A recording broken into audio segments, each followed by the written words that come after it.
어두운 세상에서 살아가고 있는 신부인 교회에게 주님이 약속하신 것을 요한계시록에서는 자세히 설명해 주고 있습니다. 그래서 이 세상은 어떤 곳이냐? 그것은 사탄의 자리가 있는 곳이라 밝혀주시고 있잖아요. 사탄이 자리가 있는 곳이니까 얼마나 힘들고 어려운 시련이 기다리고 있는 곳이냐. 이게 마치 뭐와 같으냐면 바벨론의 포로도 앞에 갔던 사드락과 메삭과 아벳노고에게 우상에게 절하지 않으면 7배나 뜨거운 용광로가 기다리고 있다는 사실을 상기시켜주는 그런 말씀인 것을 내가 알아야 됩니다. 주님 모르시는 것이 아니에요. 그곳은 우상의 제국, 어두운 곳, 캄캄한 곳, 진리가 없는 곳, 그것이 기다리고 있다는 것을 주님은 알고 계시기 때문에 현명한 처녀는 등에 기름을 가지고 있다. 불을 밝힌다. 그렇게 말씀해 주고 있잖아요. 그러니까 이런 곳에서는 무엇이 가장 사람들에게 선망의 대상이냐, 그 부분을 주님은 뭐라고 말씀하시는 거 아니? 그 발람의 교리, 돈 많이 버는 방법, 그것이 우선이라는 거지. 그러니까 돈 많이 벌기 위해서는 무엇이 동원되어야 됩니까? 거기에는 거짓과 또 노략질하기 위해서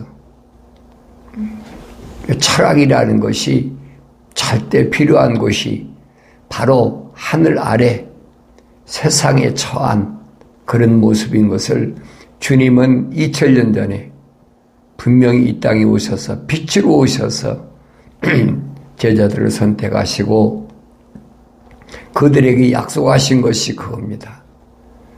어둠에 거할 때는 반드시 빛이 필요하니까 성령을 받으라. 기름 부음이 있어야만이, 그래야 너희가 세상에서 빛으로서의 삶을 살아간다라고 말씀하시면서 내가 니골라파의 교리를 미워한다 했잖아요. 니골라파의 교리가 뭐예요?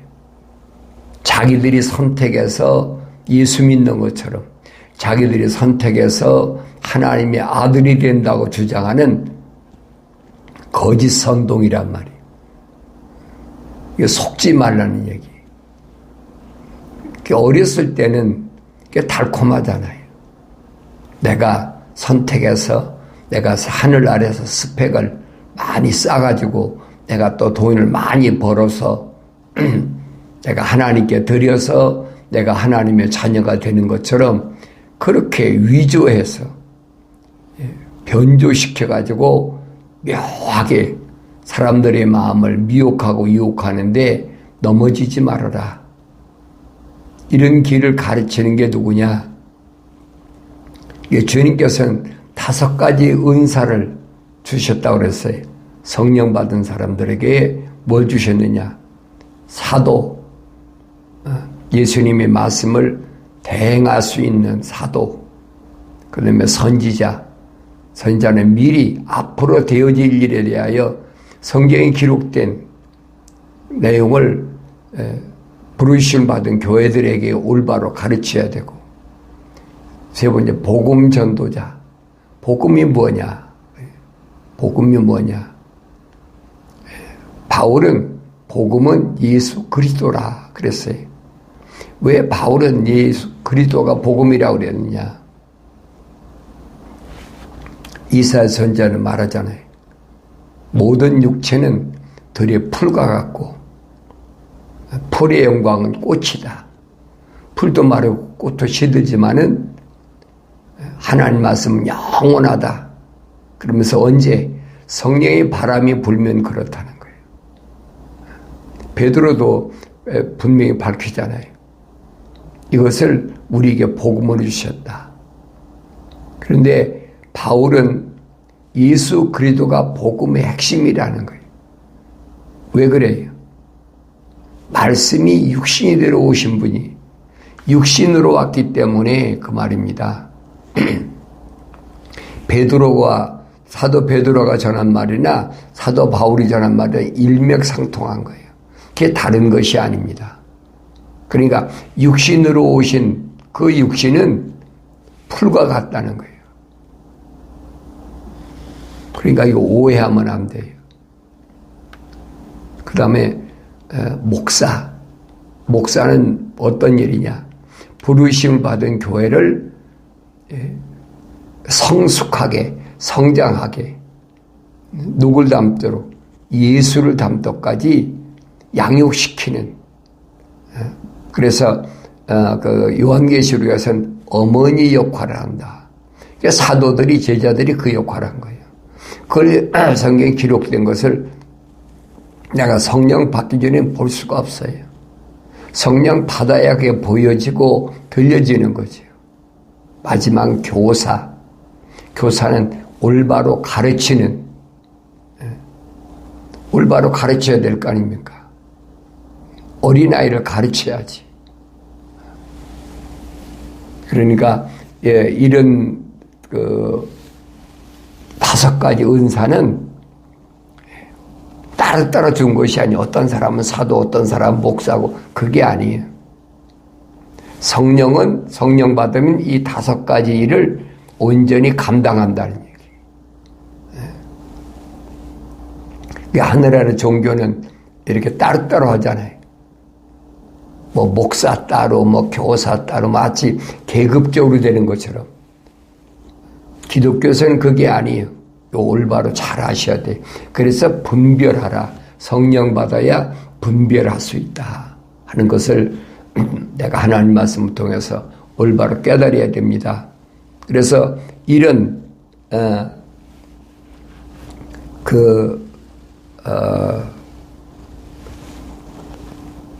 발람의 교리, 돈을 많이 벌고자 하는, 돈을 좋아하는 이런 것에서 내가 벗어나서 빨리 회개하라, 돌이키라. 회개하라 그랬죠? 회개하라. 메타노에오. 내 생각과 마음과 삶의 가치관을 하늘 아래서 하늘 위의 교리를 설명하고 있는 겁니다. 빨리 회개하지 않으면 주님이 직접 오셔서 뭘로 말씀하십니까? 내 입에 칼로 그들과 싸우겠다. 주님의 입에 칼이 뭡니까? 약속과 명령이잖아요. 좌우에 날쌘 검, 어떤 검보다도 예리한 그 생명의 말씀이 곧 하나님의 아들 예수 그리스도시잖아요. 그러니까 이런 말씀을 내가 올바로 깨닫는데 귀 있는 자에게는 성령께서 교회들에게 말씀하시는 것을 들을지어다. 성령께서는 교회들에게만 말씀하신다. 이 원칙은 바뀔 수가 없어요. 성령께서는 부르심을 받은 자들이 아니면 말씀하지 않으세요.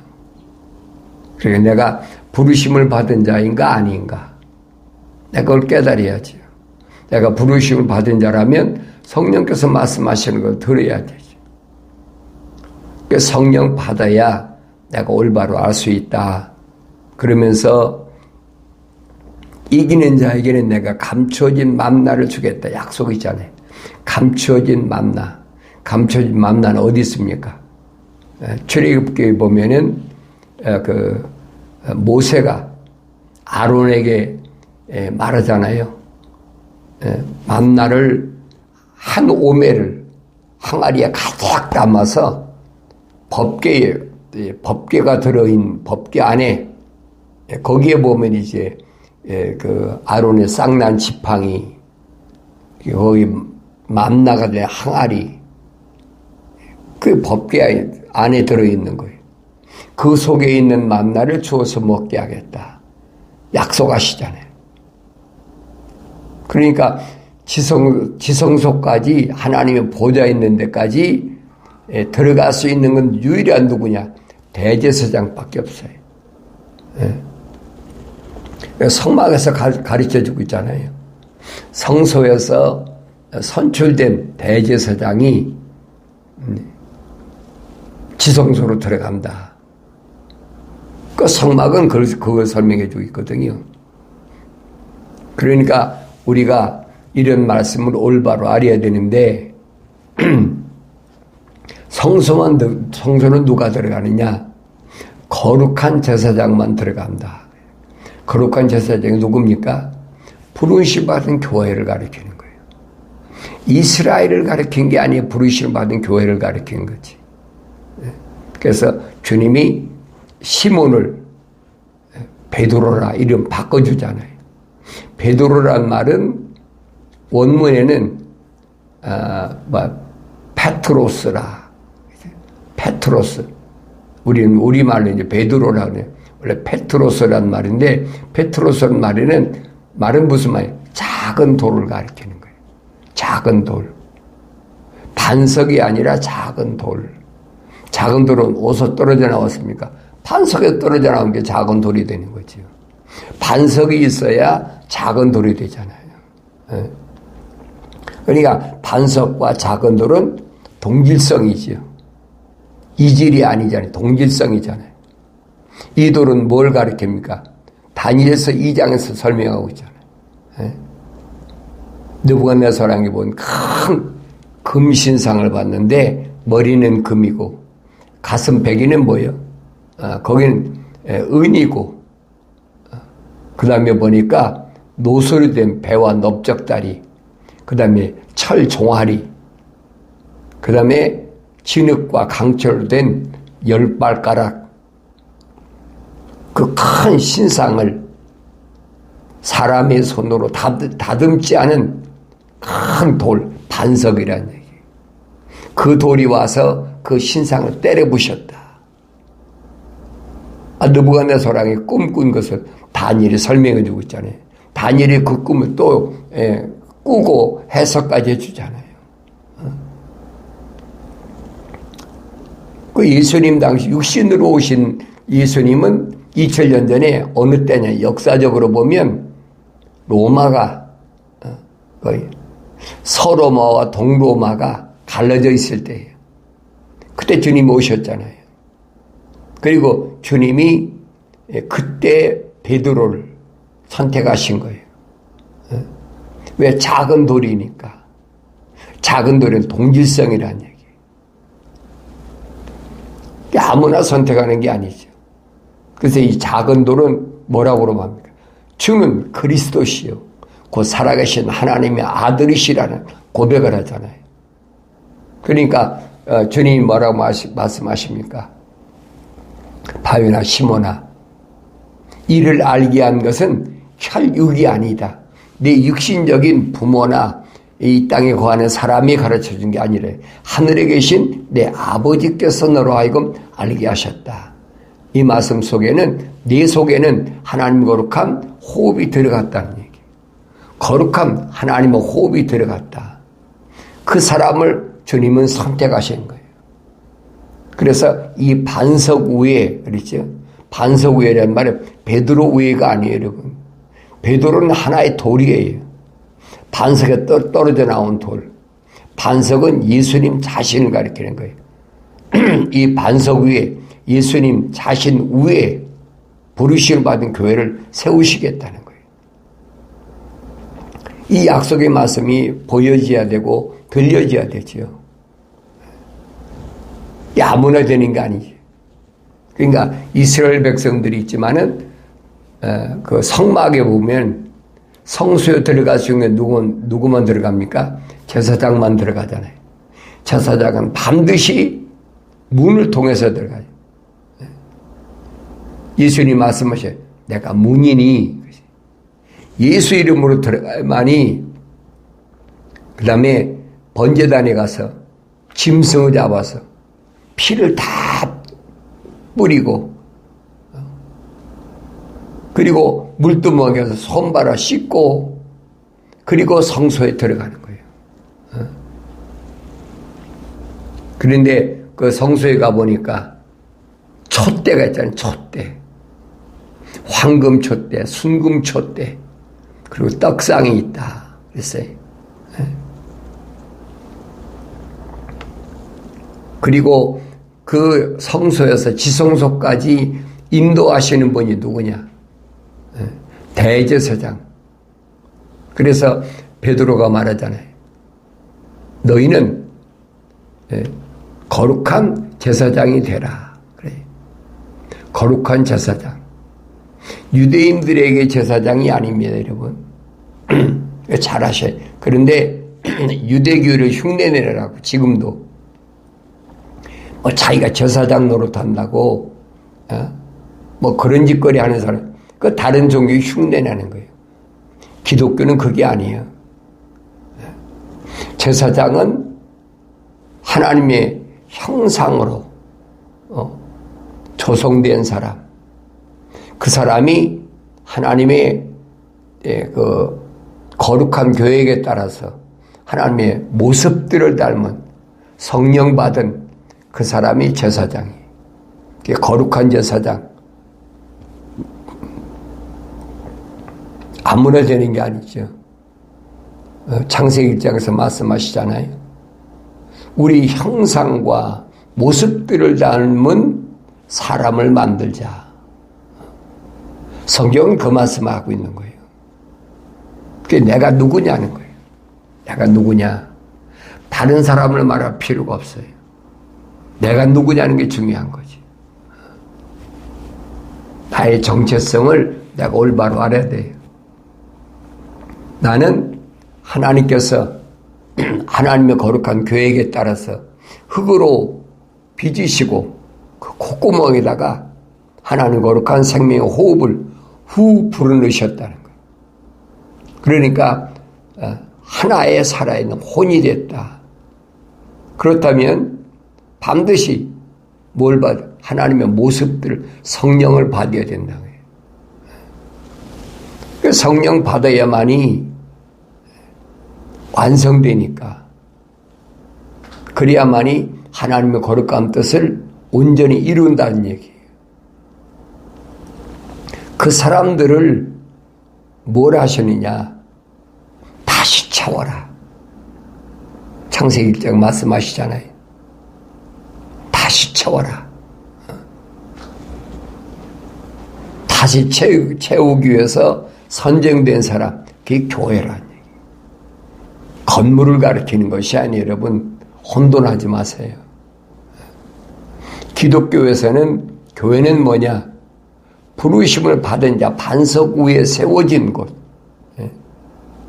그게 반석에 세워졌다고 하는 거 어떻게? 마치 건물을 진 것 같이. 흉내낸 것들이 얼마나 많아요. 성당도 짓고, 교회도 진다고, 건물 수백만, 수백억, 수천억씩 들여서 건물 짓고, 그 교회가 아니라, 그건 그 교파, 그 종교에서 하는 일이지, 기독교는 아니란 말이에요. 기독교는 반석이신 예수님 위에 부르심을 받은 자들. 그러니까 사도 바울이 교회를 떠나서 교회 앞에서 이렇게 얘기하니까 마치 건물 앞을 떠나는 것처럼 자꾸 착각하고 있는 거예요. 예수님이 반석 위에 무슨 건물을 세우십니까? 바울도 말하잖아요. 처녀 교회를 그랬잖아요.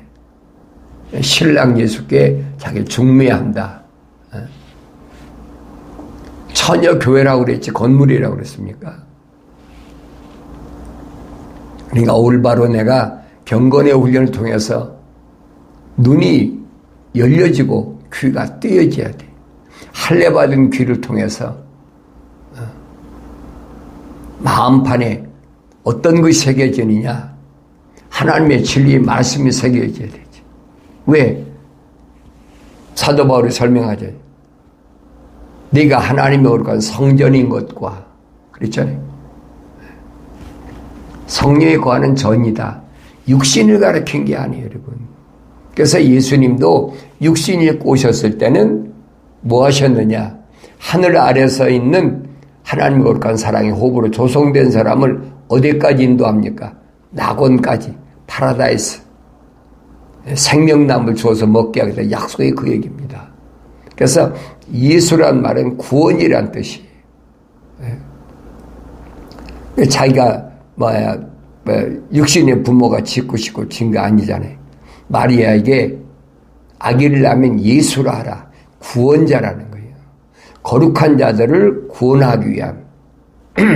그래서 주님은 지상에서 땅에서 하나님의 동산까지 인도하는 그 길이라니. 나는 길이요 진리요 생명이다. 사람들이 나로 말미암지 않고는 아버지 앞에 올 자가 없다. 주님이 하신 말씀이 그 말이에요. 거기까지는 주님이 예수라는 구원자로서의 사역을 감당하시지만은 성소에서부터 제사장, 성령 받은 부르시고 받은 교회들을 거기서부터는 지성소까지는 뭐냐?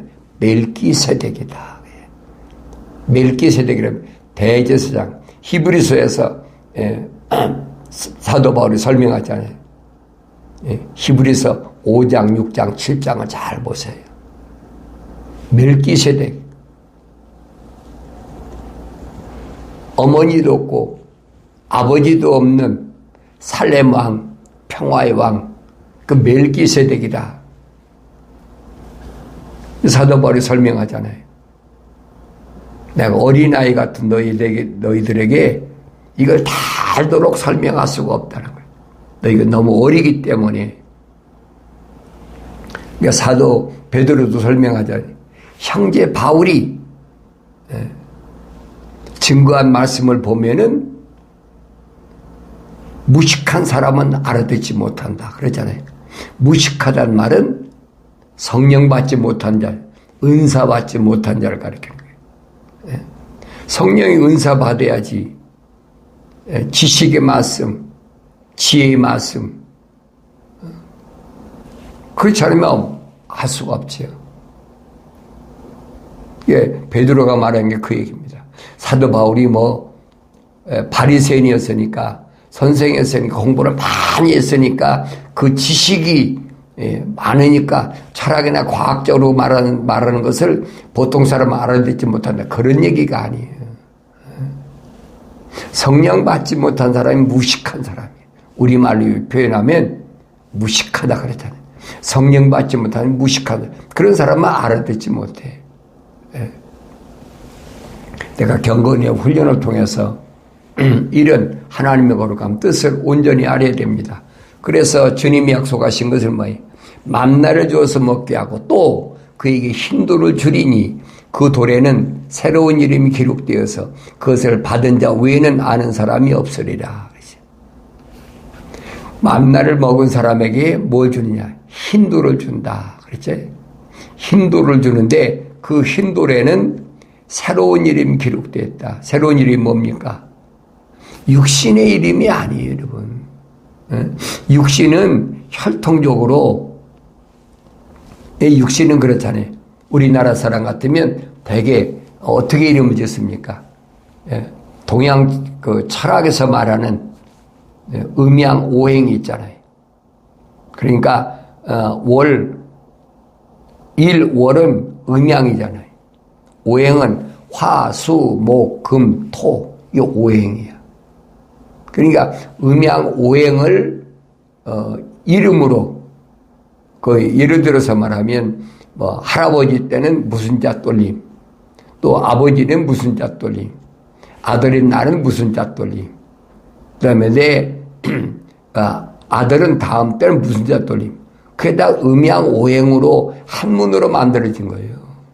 그건 육신이지 육신 안에 있는 내 이름이 아니란 말이에요. 이걸 알아야지요. 이걸 모르니까 흰돌을 준다. 그러니까 자기가 흰돌이라고 그래가지고 자기 아우를 호라고 호를 짓죠. 백석이다, 흰돌이다. 저놓고 베일짓거리 다 하잖아요. 그래서 흰돌이 됩니까? 말도 안 되는 소리. 그러니까 그 힌두르의 본래 내 이름, 육신의 이름이 아니라 혈통적인 육신의 이름이 아니라 육신 안에 있는 하나님의 생명책에 기록된 이름을 준다는 거예요. 그게 받은 자밖에 모르지요. 그러니까 부활 때도 여러분 그래서 모른다는 거예요.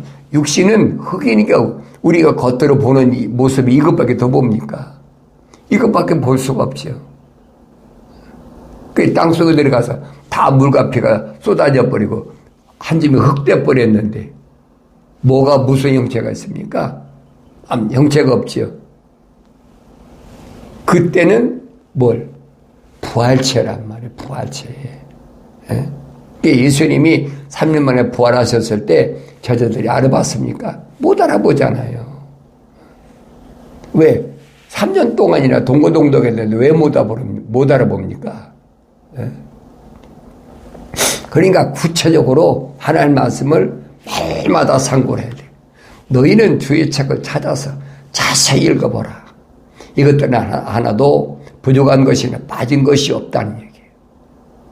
다 자기 짝이 있고 하나님의 입이 명령하셨고 하나님 영이 모으셨다. 이거 기억하셔야 돼요. 그래서 자세히 상고해 보면 빠진 것이 없어요.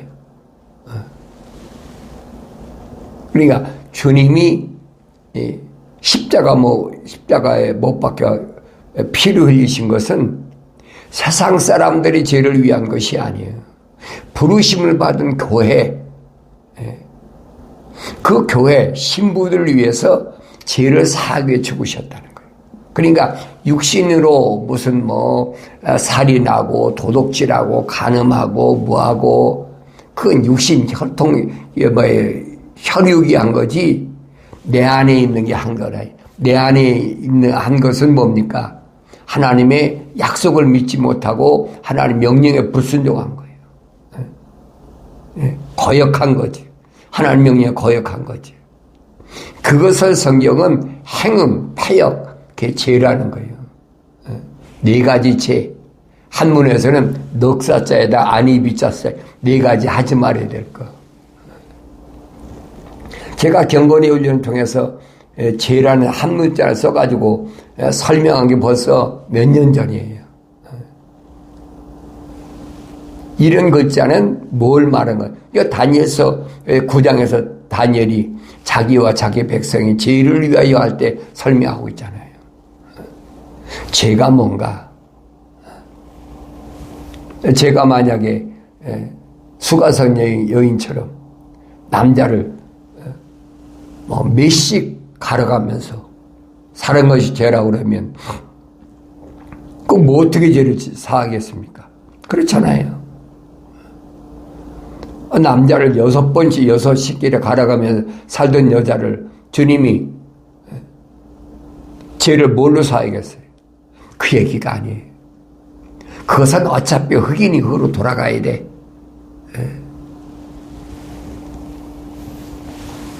그래서 바울이 고린도 지방 교회에게 설명해 주고 있잖아요. 근친상간.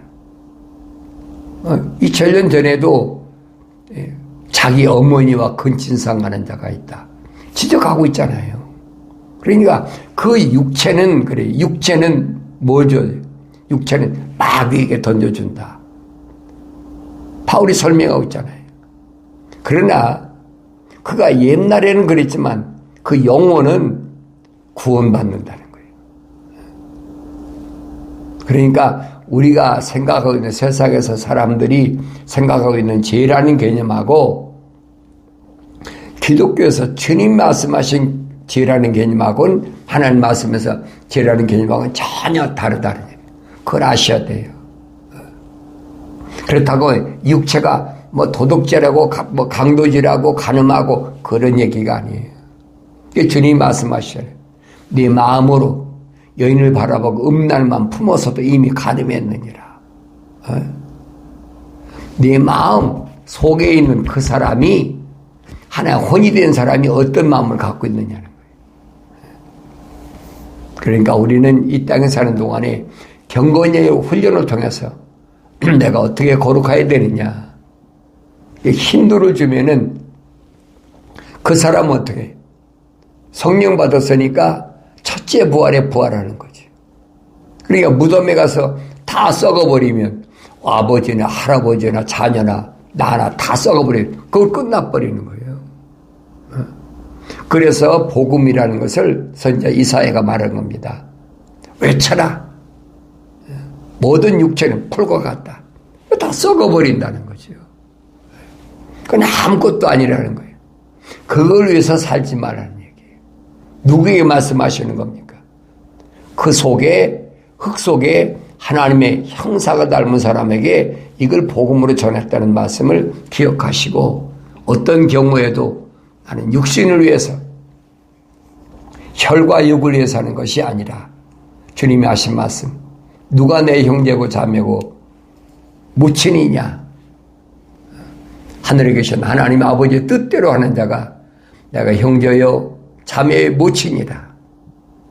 주님과 동질성이 된다는 거예요. 작은 돌, 페트로스, 베드로라고 그랬잖아요. 우리 예수님과 동질성이 돼야 돼. 그래서 내 말이 너희 안에 있고 너희가 내 안에 있으면 하나가 되는 거죠. 반석이나 돌이 하나 된 거 아닙니까? 돌은 뭐예요? 반석이 떨어져 나온 거리죠. 그 무엇이든지 구하라. 네가 마음만 먹어도 하늘에 계신 하나님 아버지께서 이미 응답하신다는 이 말씀을 기억하시고, 어려운 육신의 환경이 밀려온다 할지라도 두려워하지 마시고 말씀을 통해서 반드시 승리하는 복된 삶을 살아가기를 바랍니다.